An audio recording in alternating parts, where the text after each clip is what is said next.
Inside SVG On Demand, Brandon Costa from Sports Video Group here with you, talking some social video in the wild world that we're in now of live sports in the coronavirus pandemic era. We are joined by Melissa Lawton. She heads up or helps head up live sports production strategy for the social media giant Facebook. Melissa, first off, great to see you. Hope you and your loved ones are well. How's everyone holding up?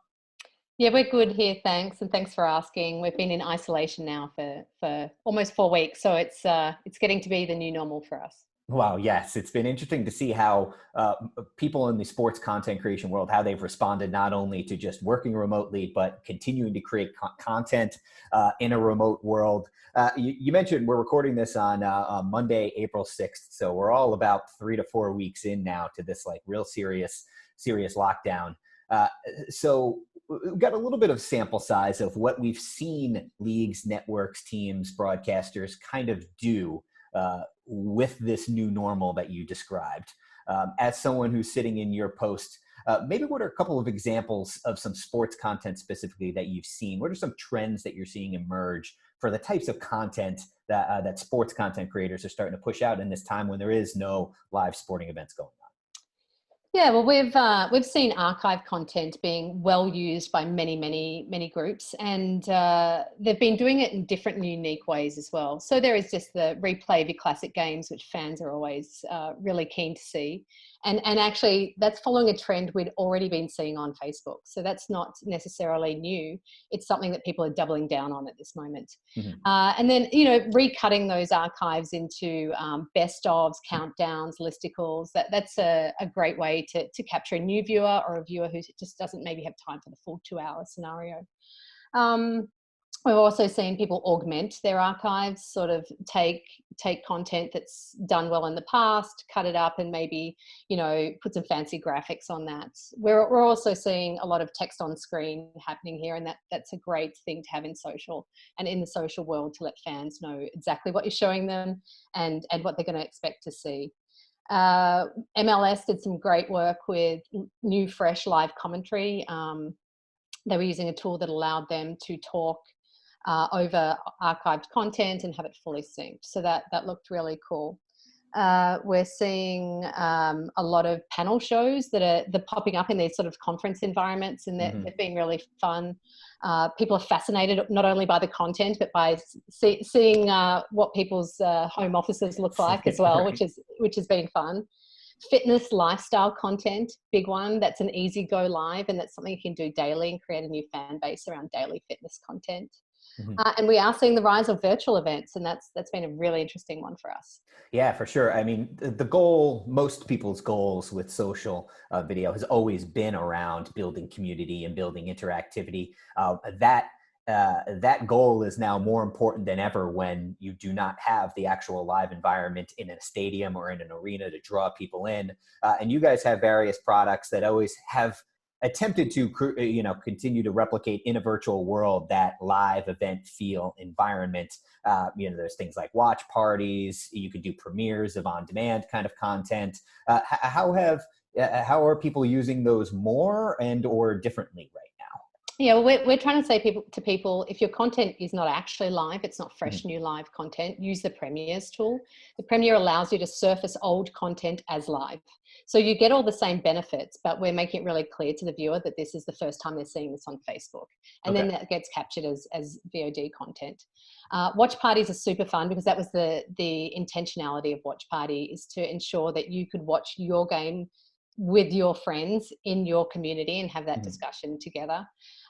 Polling, big one for us. Like, we've seen people use polling in really interesting ways, either polling on what are they thinking at this moment, but also polling on what do they want to see next week, what clips do they want to see, what best ofs do they want to see.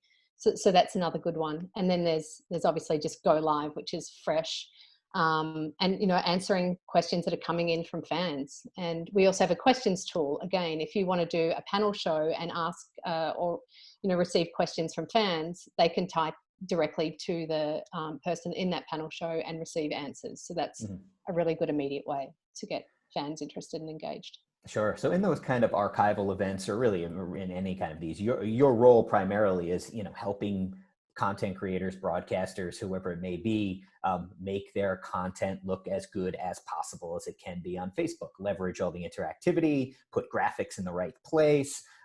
So are there any specific production tips that you're offering up now that are maybe new and different from what you used to, whether it's like how to place graphics, how to use music? I'm not sure if your advice changes at all in this new normal, or do the kind of the core foundation remain the same?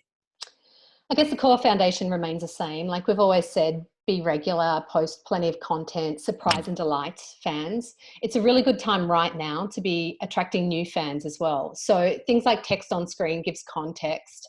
And we really push that very hard. And going raw and authentic, we're really pushing that hard at the moment, because new fans, you know, they may not be as excited about your full game, but they're really drawn in by fun and entertaining content, perhaps seeing an athlete do something they hadn't expected, or, you know, some of these viral sort of stay-at-home challenges can be really fun. And then it's your job to bring them into your page so you can create your own community, and then use that community to then, when we start emerging out of this, to then drive to your business goals, your longer term business goals. And that's really what you want to do in this time. So we're saying go regular, go frequent, experiment, try and bring in a new fan base to your existing fan base, keep your existing fan base surprised and delighted by the content you can serve up at this time. And we know that not every partner can do fresh content.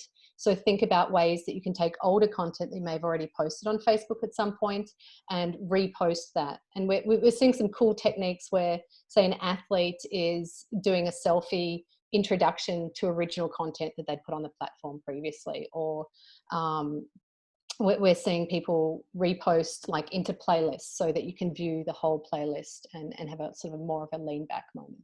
Yeah, it's interesting that you're bringing up the idea of attracting new fans right now. It seems like, and maybe it's just in the early weeks of responding to this, everyone, and this is not just a sports media thing. This is, the entire industry. Everyone's just trying to hold on desperately to what they've got and not lose it. But you're saying that there actually is an opportunity here to do some things with, maybe people some more expendable time right now, whether for fortunate or unfortunate reasons.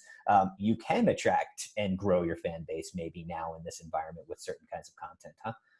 Yeah, I mean, there's a lot of people watching video on Facebook at the moment, and that's a good time for you to really expand your offering or repost older offerings. You know, so Mhm. I think it's a time to really grow and think about what your longer term strategy is. This is not going to be forever, but it could be for quite a long time.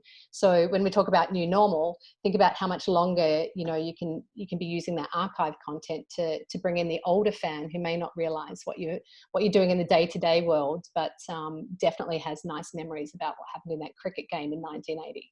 For sure. Yeah. So what have you been filling your time with lately? I mean, have you had the opportunity? I mean, obviously you're very dialed into what's going on Facebook, but even just from your own personal likes and habits, what have you come across on the Facebook platform that you just enjoyed spending your time watching maybe this past week or so?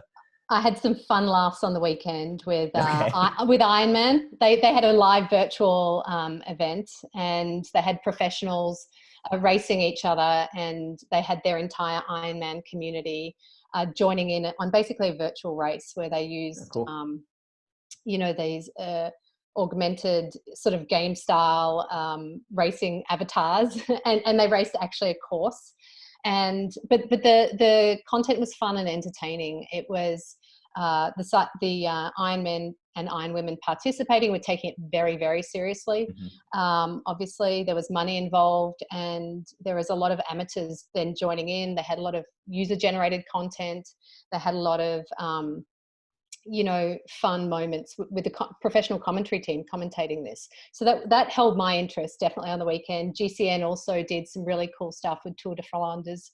They were using, again, one of these augmented games that you could get. They had 13 different riders from professional teams and Olympians competing Tour de Flanders. And that was, again, very professional, and it was really good, entertaining content.